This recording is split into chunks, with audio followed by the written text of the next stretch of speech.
অনেক দোষের কথা আল্লাহ কোরআনের মধ্যে বলেছেন, তবে আল্লাহ তাআলা সব দোষের সাথে এভাবে ডাইরেক্ট ধমক দিয়া জান্নাত জাহান্নামের কথা বলেন না।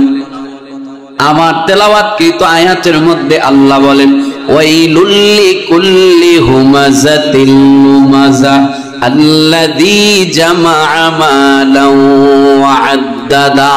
ওয়াইলুন মানে ধ্বংস, মানে জাহান্নাম বা দোজখ। ধ্বংস ওই মানুষের জন্য বড় ধ্বংস আর আফসোস। কোন মানুষদের জন্য? যাদের মধ্যে তিনটা গুণ থাকবে, যাদের মধ্যে তিনটা বড় বড় দোষ থাকবে। ওই দোষ তিনটা যেই বান্দার মধ্যে থাকে তাদের জন্য বড় আফসোস, তাদের জন্য বড় ভয়ানক আযাব আর ভয়ানক শাস্তি অপেক্ষা করতেছে। এক নম্বর গুণ, ওয়াইলুল লিকুল্লি হুমাযাতিল লুমাযা। হুমাযা মানে যারা সামনে মানুষের দোষ চর্চা করে। কি করে? দোষ বর্ণনা করে, মানুষকে কষ্ট দেয়।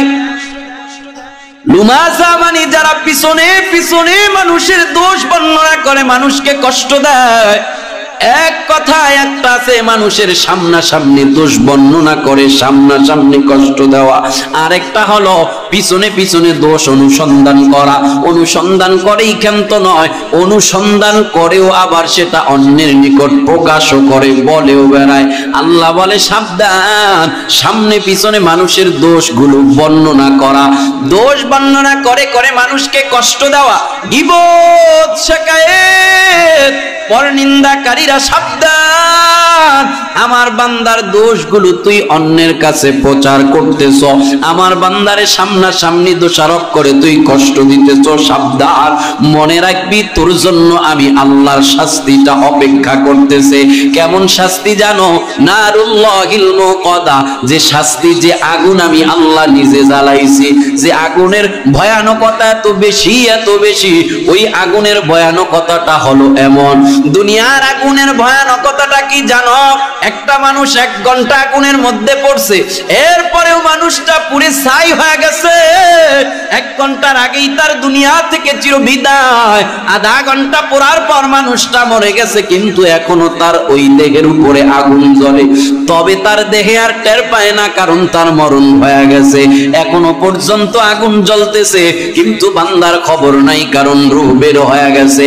আল্লাহ বলে, যেই শাস্তিটা আমি আল্লাহ গীবত, শিকায়েত, পরনিন্দাকারীদের জন্য রেখেছি, যেই শাস্তিটা আমি আল্লাহ আমার বান্দাদের সামনে পিছনে দোষ অন্বেষণকারীদের জন্য রেখেছি, দোষ বলে বলে মানুষকে কষ্ট দেওয়ানোর মই, ওই মানুষগুলার জন্য রেখেছি।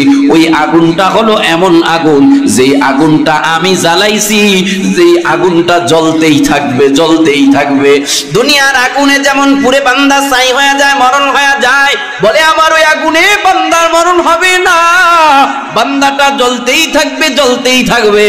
আর দুনিয়ার মানুষের অনেক সময় আগুন ধরে গেছে, শরীরের 95 ভাগ পুড়ে গেছে, 5 ভাগ বাকি থাকে। আল্লাহ বলে, আমার জ্বালানো আগুনটা এত কঠিন, আমি আল্লাহ ওই দোষ নিন্দাকারীদেরকে এমন আগুনে পড়ব, যেই আগুনটা পোড়ার সাথে সাথে 5% বাকি থাকবে, 10% বাকি থাকবে। এমনটা নয়, বরঞ্চ আগুনটা লাগতে দেরি, তার কলিজা শুদ্ধা পুরে ছাই হতে দেরি নাই। নাউজুবিল্লাহ আওয়াজ করে বলেন। কলিজা পর্যন্ত পুড়ে যাবে আগুনের, এত কঠিন, এত কঠিন। কার জন্য? কার জন্য? ওয়াইলুল লিকুল্লি হুমাযা লুমাযা। ওয়াইলুল লিকুল্লি হুমাযাতিল লুমাযা। হুমাযা লুমাযা দুইটা দোষ। 1 নম্বরে পিছে যারা মানুষের দোষ ত্রুটি বর্ণনা করে করে অন্যের কাছে বলে বলে মানুষকে কষ্ট দেয়। আরেকটা হলো সামনাসামনি দোষ বর্ণনা করেও কষ্ট দেয়। আপনার বাড়িতে একজন গরিবের দাওয়াত দিছেন, সমর্থ আছে, বেটার 5000 টাকার দামের একটা পাঞ্জাবি পরা, আপনি বড় মস্ত বড় মানুষ, রোলেক্সের ঘড়ি পরেন, বড় দামি জিনিস পরেন। আপনার বাড়িতে মেহমান হওয়ার পর বেটা একটা কম দামি পাঞ্জাবি পরে আপনার বাড়িতে গেল, আপনার মেজাজটা বড় গরম, গরিবের দেইকা কোন খাইছে আমার মান ইজ্জত মারছস বলে কি এই পাঞ্জাবি পয়রা আমার অনুষ্ঠানে আইছো বেড়ার সামর্থ্য আছে আপনি জানেন এইটা দাওয়াতই বা কেন দিলেন আর এভাবে সামনাসামনি অপমানই বা কেন করলেন আল্লাহ বলে সাবধান তোমার জন্য ওয়াইল নামক জাহান্নাম তোমার জন্য নারুল্লাহিল মুকাদাতুল্লাতী তাত্তালিউ আলাল আফইদা কলিজা পর্যন্ত পুড়ে ফেলানো ওয়ালা জাহান্নামের আগুন তোমার জন্য অপেক্ষা করে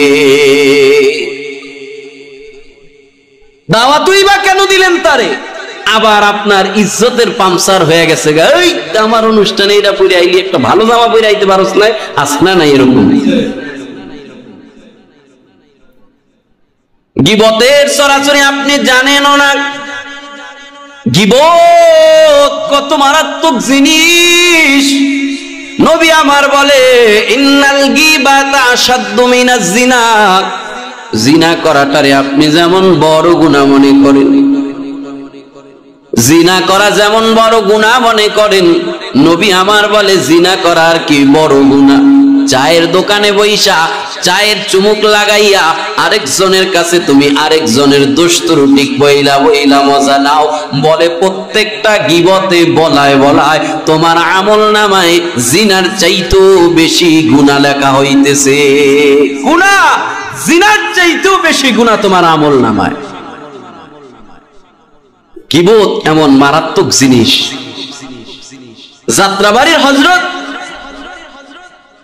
শেখ মাহমুদুল হাসান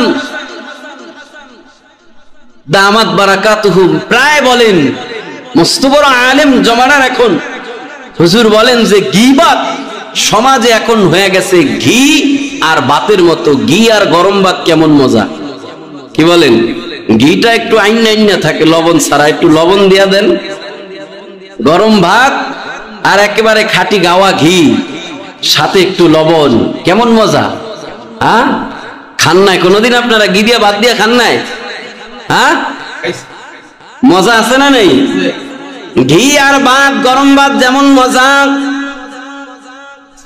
চায়ের দোকানে বসে বসে অন্যের গীবত করাটা মানুষের কাছে এখন তার চাইতেও বেশি মজা হয়ে গেছে এমন কোন চায়ের দোকান নাই যেখানে বৈশা মানুষ একে অন্যের গীবত করে না শুধু এতটুকুই নয় আপনার জন্য জান্নাত আল্লাহ বরাদ্দ করেছেন মুসলমানেরও সন্তান জান্নাতে তো আপনি যাবেন যাওয়ার জন্য নেকি দরকার হায়াত পাইছেন 60 থেকে 70 অল্প বয়সের অল্প সময়ের এই হায়াতে সামান্য কিছু নেক আমল আপনি জমা করেছেন ওরে বান্দা গীবতকারীরা সাবধান গীবত করে করে আপনি নিজের কত বড় ক্ষতি করতেছেন আপনি যে আরেকজনের গীবত গাইতেছেন যেই ভাইয়ের দোষ ত্রুটিগুলো আপনি বর্ণনা করতেছেন আমলনামায় জিনার চাইতে গুনাহ তো বেশি লেখা হইতেছে শুধু তাই নয় কষ্ট করে করে যত সামান্য আমল যেটুকু আপনার আমলনামায় জমাইছেন গীবত করা শুরু আপনার আমলগুলো ওই ভাইয়ের আমলনামায় যাইতে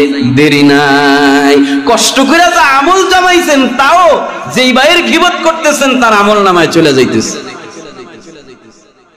নেকিগুলো চইলা যায় আবার ওই দিক দিয়া তার গুনাহগুলো আমলনামায় ধরায় দেওয়া হবে সব ধরনের ক্ষতি এই গীবতের মধ্যে এজন্য আল্লাহ বলে সাবধান সাবধান তিন শ্রেণীর মানুষ অনেক দোষ ত্রুটি আল্লাহ কোরআনের মধ্যে বর্ণনা করেছেন তবে তিনটা দোষ আল্লাহ এখানে বর্ণনা করেছেন এক নম্বরে ওয়াইলুল লিকুল্লি হুমাজাতিল লুমাজা সামনে পিছনে অন্য ভাইয়ের দুশ্চর্চাকারী তিন নম্বরে আল্লাযী জামাআ মালান ওয়া আদ্দাদা যারা মালের নেশায় সম্পদের নেশায় মাল জমা করতে গিয়া আল্লাহকে ভুলে যায় এদের জন্য বড় দুর্ভোগ মাল জমা করতে গিয়া আল্লাহকে কি করে বাদ দিয়া দেয় ভুলা যায় আল্লাহকে বিদায় দেয় তাদের জন্য বড় দুর্ভোগ দুইটা জিনিস একটা হলো আরেকজনের দোষ চর্চা করা গীবত করা আর আরেকটা হলো মাল সম্পদ এই দুইটার সাথে আসলে মিল কোথায় দুইটা আল্লাহ একসাথে কেন বর্ণনা করলেন দুই জিনিস একসাথে বর্ণনা করলেন কেন সে বিষয়ে পরে যাব তবে আজকে গীবতের কিছু পরিচয় আমাদের সামনে তুলে ধরা দরকার, যাতে করে আমরা বুঝতে পারি কোনটা গীবত কোনটা গীবত না, আর গীবত কিভাবে হয় কি হয় না এটাও জানা দরকার আছে না নেই? এত বড় একটা ভয়ানক ত্রুটি দোষ যেটা আমাকে জাহান্নাম পর্যন্ত পৌঁছাবে। জাহান্নাম, কোন জাহান্নাম?